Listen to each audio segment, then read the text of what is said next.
Baik. Kemudian ada Permenaker nomor 2 tahun 92 tentang AK3,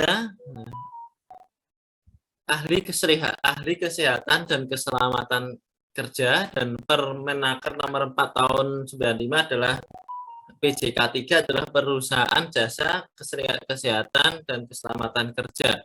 Ya. Kemudian fungsinya, manfaatnya adalah memberikan kerjasama bidang K3, kemudian meningkatkan kesadaran dan partisipasi tenaga kerja terhadap K3. Kemudian forum komunikasi dalam bidang K3, yang keempat adalah menciptakan tempat kerja yang nihil kecelakaan dan penyakit kerja. Nah, fungsinya apa? Tugas pokoknya adalah memberikan saran, pertimbangan, dan bidang K3 kepada pengusaha atau pengurus tempat kerja, baik diminta maupun tidak. Oh ya, ini adalah P2K3 atau P2K3 itu adalah petugas pengawas keselamatan dan kesehatan kerja, ya. Jadi ini adalah tugasnya P2K3. Nah, fungsinya adalah menghimpun dan mengolah data K3, kemudian yang kedua adalah membantu menunjukkan dan menjelaskan. Yang pertama adalah faktor bahayanya, kemudian faktor yang mengurangi efisiensi dan produksi, terus APD atau alat pelindung diri, yang keempat adalah cara dan sikap yang benar dan aman. Nah, terus selanjutnya adalah membantu pengusaha atau pengurus dalam mengevaluasi cara kerja, proses dan lingkungan kerja, kemudian tindakan koreksi dan alternatif. Kemudian selanjutnya adalah mengembangkan sistem pengendalian bahaya, mengevaluasi penyebab kecelakaan dan penyakit akibat kerja. Yang selanjutnya adalah mengembangkan penyuluhan dan penelitian. Yang ke-6 adalah pemantauan gizi, kerja dan makanan. Yang ke-7 memeriksa kelengkapan peralatan K3. Yang ke-9 adalah pelayanan kesehatan tenaga kerja. Yang ke-10 adalah mengembangkan laboratorium dan interpretasi hasil pengamatan, ya, pemeriksaan. Kemudian yang terakhir adalah menyerahkan administrasi K3. Selain itu adalah membantu menyusun kebijakan manajemen K3 dan pedoman kerjanya seperti apa. Nah, ini fungsinya adalah P2K3, ya.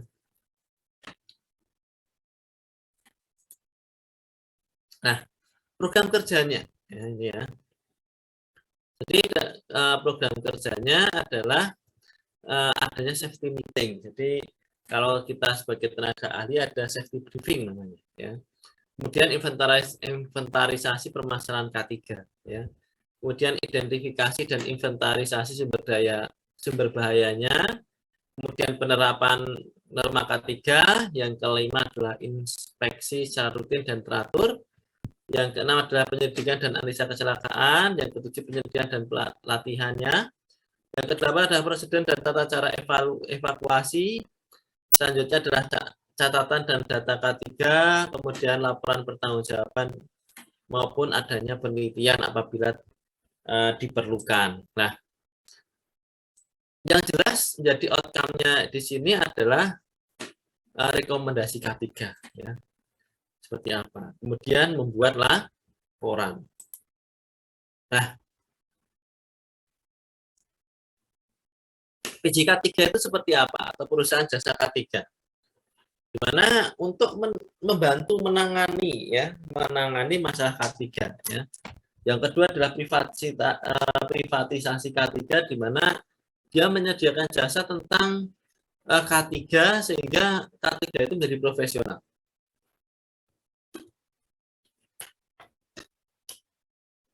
Yaitu sebagai pihak yang independen.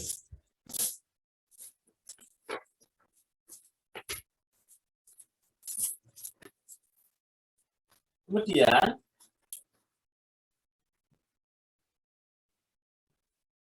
dalam perdagangan internasional, fasilitas dan pengujian yang dilakukan pemerintah dianggap subsidi dan tidak netral, sehingga diperlukan ada suatu lembaga yang independen untuk memeriksa. Nah, pengguna jasa pemeriksaan atau pengujian terhindar dari beban psikologis akibat ketidakneutralan Nah, yang di dasar hukumnya adalah Undang-Undang Nomor 1 Tahun 1970 dan Permenaker Nomor 4 Tahun 95 tentang perusahaan jasa K3. Nah, apa itu PJK3? Itu adalah suatu perusahaan yang independen ya, yang usahanya di bidang K3 untuk membantu pelaksanaan pemenuhan syarat-syarat K3 kecuali dengan peraturan perundang sesuai dengan peraturan perundang-undangan.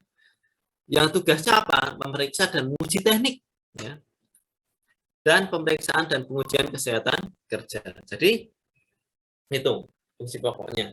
Nah, sedangkan ahli K3 sendiri adalah tenaganya atau tenaga teknis berkeahlian khusus di luar Departemen Tenaga Kerja yang ditunjuk oleh Menteri Tenaga Kerja untuk mengawasi ditaatinya Undang-Undang K3.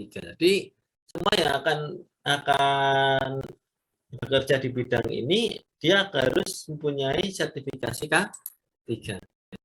Nah, siapa yang menjadi ruang lingkupnya? Yang pertama adalah konsultan. Terus yang kedua adalah fabrikasi atau pemeliharaan, baik reparasi maupun instalasi. Kemudian teknik K3-nya, pemeriksaan dan pengujian, pemeriksaan atau pengujian atau pelayanan kesehatan kerja.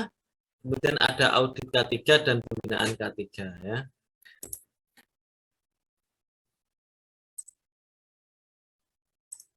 Nah, jenisnya apa saja jenis kegiatan? Ya akan diperiksa ya. Ada pesawat uap ya, pesawat uap itu ada bisa kereta uap gitu, atau bejana-bejana yang berhubungan dengan uap, itu adalah namanya pesawat uap, atau bejana tekan. Kayak teman-teman mbak misalkan mbak siapa di sini, ada mbak ya, mbak siapa ini, Mbak Alivia misalkan. Mbak Alivia mempunyai panci presto, itu termasuk bejana tekan. Ya, itu dua listrik, ya, listrik yang menjadi objeknya. Kemudian penangkal petir atau penyalur petir, peralatan elektronik, lift, ya. Terus instalasi kebakaran. Nah ini, ya, fire protector, konstruksi bangunan. Nah ini bidang kita semua ini. Ya, penangkal petir, listrik, lift, fire protector, konstruksi bangunan. Nah ini pesawat angkat angkut, contohnya apa? Lift itu juga angkat angkut, dump truck juga angkat angkut. Ya terus apa namanya? Asal lupa. Crane, nah itu juga pesawat angkat dan angkut. Terus selanjutnya adalah pesawat tenaga dan produksi. Ya. Itu biasanya pabrik, ya, mesin pabrik. Selanjutnya DT dan non DT, ya. Dump truck kan itu ya. Itu ya. Nah, persyaratannya apa? Persyaratannya adalah yang jelas perusahaan P2K3 harus berbadan hukum, mempunyai surat izin usaha perusahaan, ada NPWP-nya, ada wajib lapor tenaga kerjaan, ada peralatannya, ada ahli K3 atau tenaga teknis. Begitu pula teman-teman mau mendirikan suatu konsultan harus ada ahli bidang gambar, ahli bidang menghitung bangunan. Nah, terus ya, jadi prosedurnya seperti ini saya lewati saja. Ya. Hak dan kewajibannya apa? Ya. Jadi haknya adalah melakukan kegiatan sesuai dengan surat keputusan yang diterima. Apa menjadi wewenangnya? Kemudian menerima imbalan. Nah, jadi sesuai dengan kontrak. Kemudian mendapatkan pembinaan dan bantuan teknis dari pejabat K3 setempat, yaitu dari Dinas Tenaga Kerja. Kewajibannya ya jelas tentunya adalah menaati ketentuan peraturan, mengutamakan misi K3, membuat kontrak, membuat secara jelas dan kewajibannya, menyimpan dokumen selama 5 tahun, dan melaporkan atau konsul dengan pejabat K3 setempat. Ya. Nah, perpanjangannya hanya bisa 2 tahun dan dapat diperpanjang masa berlakunya. Kemudian perlu diajukan paling lambat 1 bulan terakhir. Nah, normanya seperti apa? Normanya peran ahli K3 memfollow up atau merekomendasikan atau memberikan saran dan perkembangan yang telah disepakati kedua belah pihak secara linear dan struktural. Nah, programnya apa saja tadi? Ada safety meeting dan sebagainya tadi saya sebutkan di depan.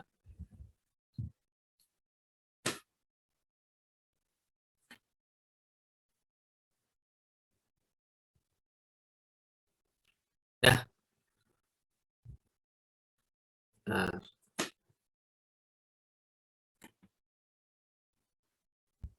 kok muter-muter terus ini Bang? Ya. Nah, jadi teman-teman mau jadi ahli K3 bisa ya. Bagaimana cara membuat menjadi ahli K3? Nah, yaitu dengan ujian teknis tentunya ya. Kalau yang di sini saya sebutkan adalah untuk perusahaan di mana eh,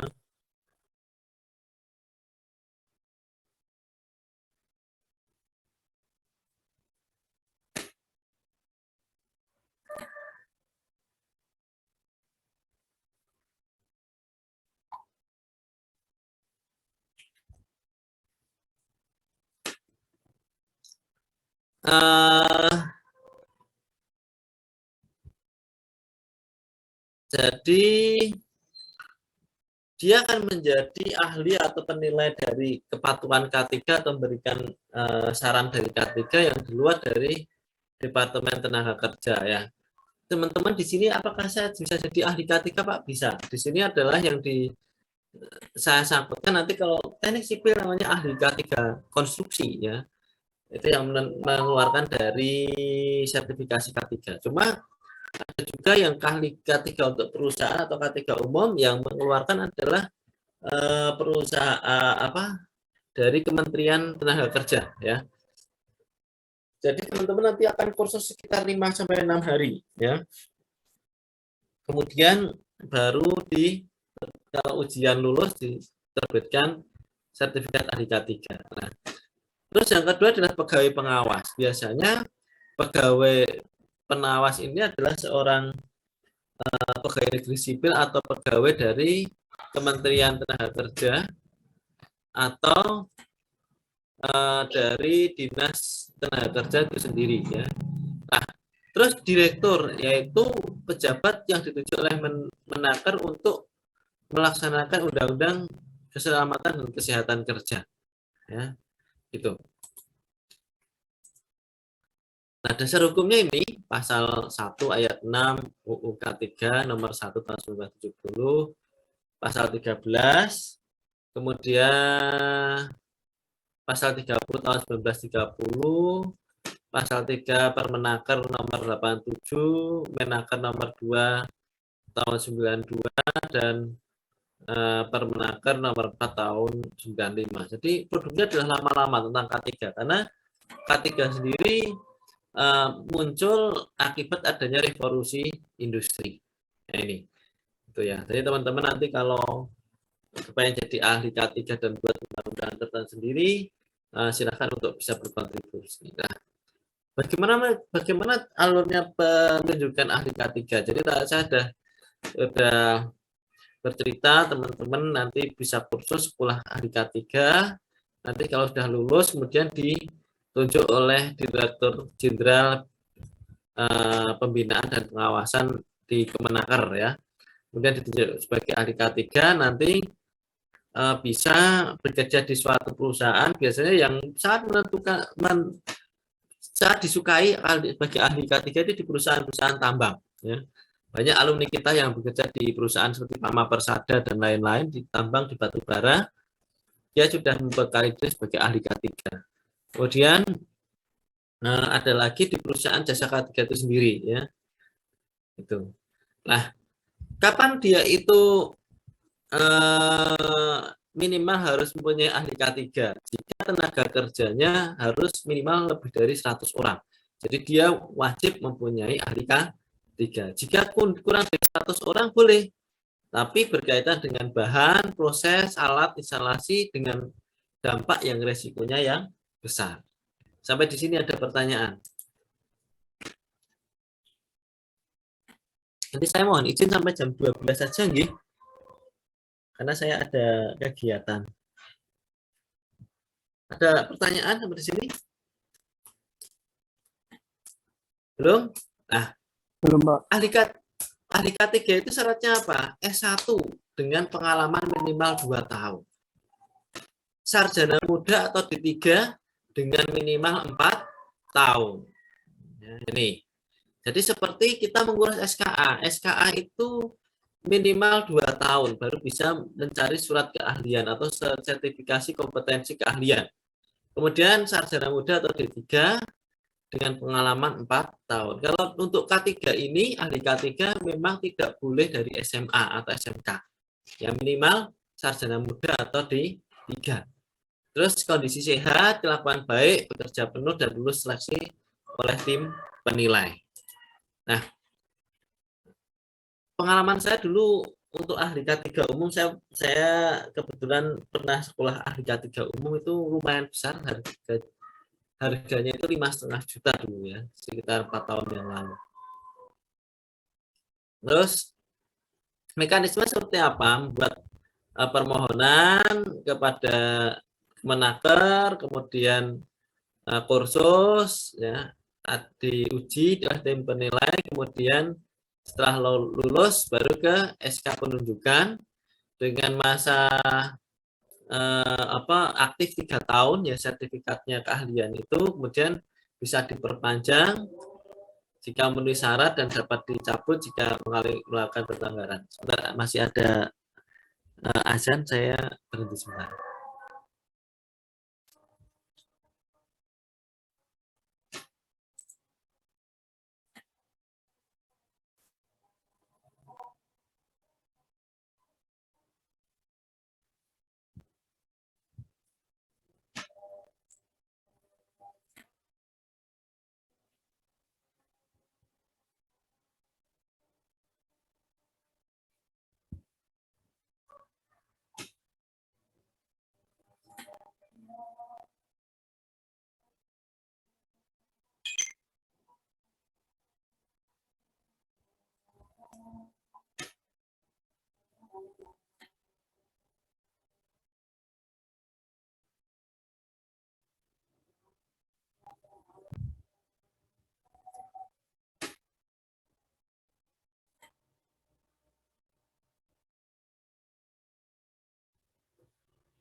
Baik, kita lanjutkan.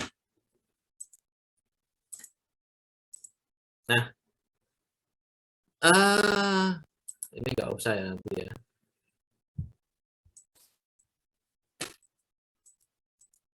Nanti kita bisa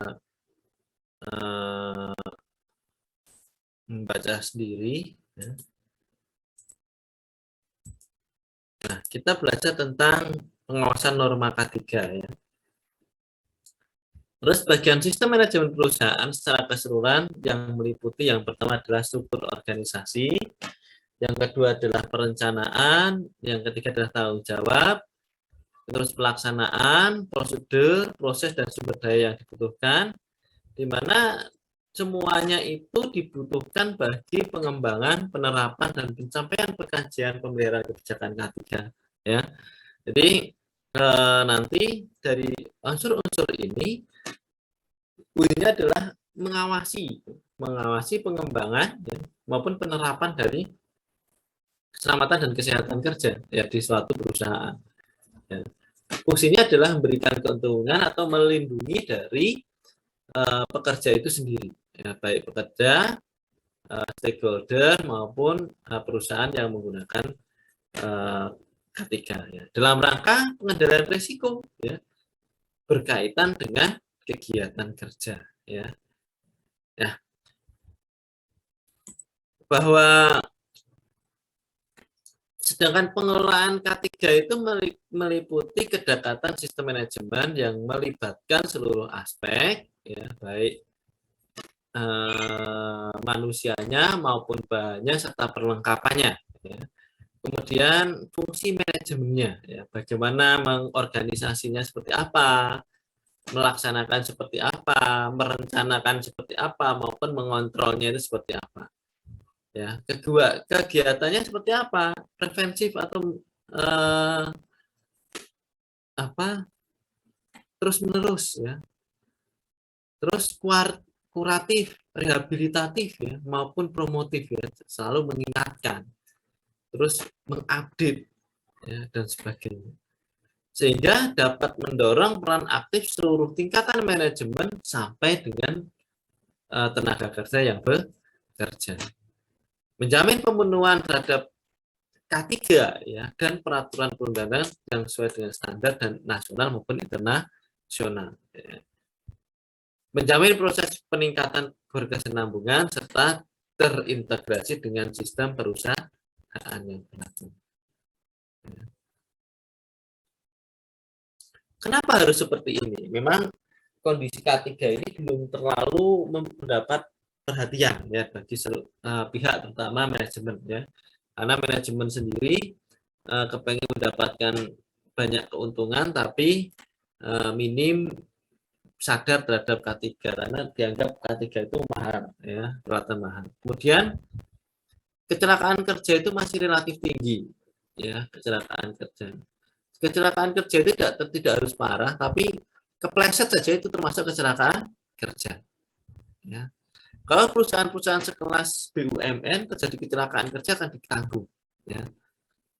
Seperti petugas-petugas apa yang bekerja di BUMN itu pasti akan ditanggung. Yang ketiga adalah pelaksanaan pengawasan K3 masih bersifat parsial dan belum menyentuh ke aspek manajemen. Nah, terus yang keempat adalah relatif rendahnya komitmen pemerintahan perusahaan terhadap hal K3 karena apa? Mengurangi badi ya, mengurangi keuntungan. Misalkan makanya di kontrak itu biasanya diminta untuk mencantumkan jam jam sostek ya, jam sostek atau sekarang itu namanya apa? BPJS ya, tenaga kerjaan. Tapi pimpinan perusahaan tidak semuanya mencantumkan. Ya. Hanya 10 atau berapa, intinya buat luas-luas. Nah, ini bahaya.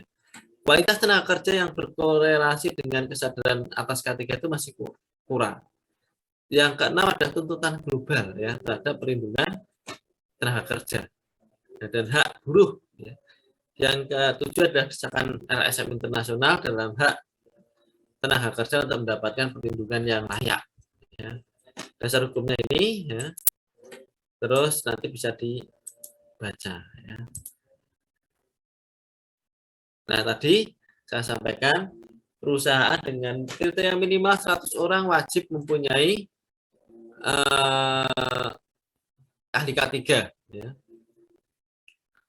Betul.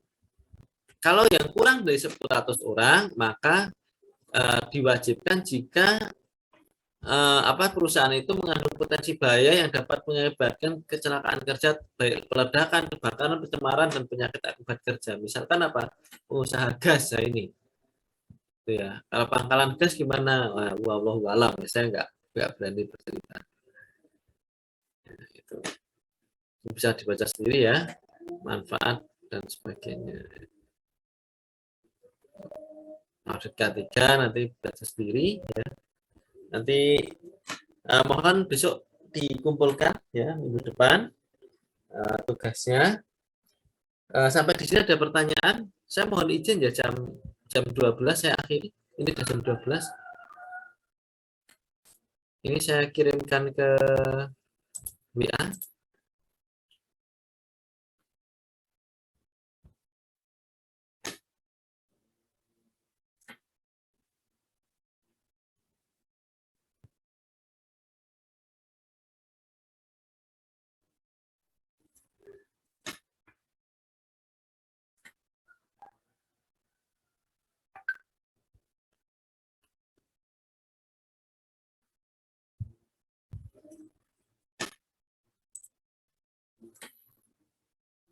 Saya kirimkan lewat WA ya. Nanti biar Mbak siapa ini? Ini nanti telah dipelajari sendiri. Ada pertanyaan?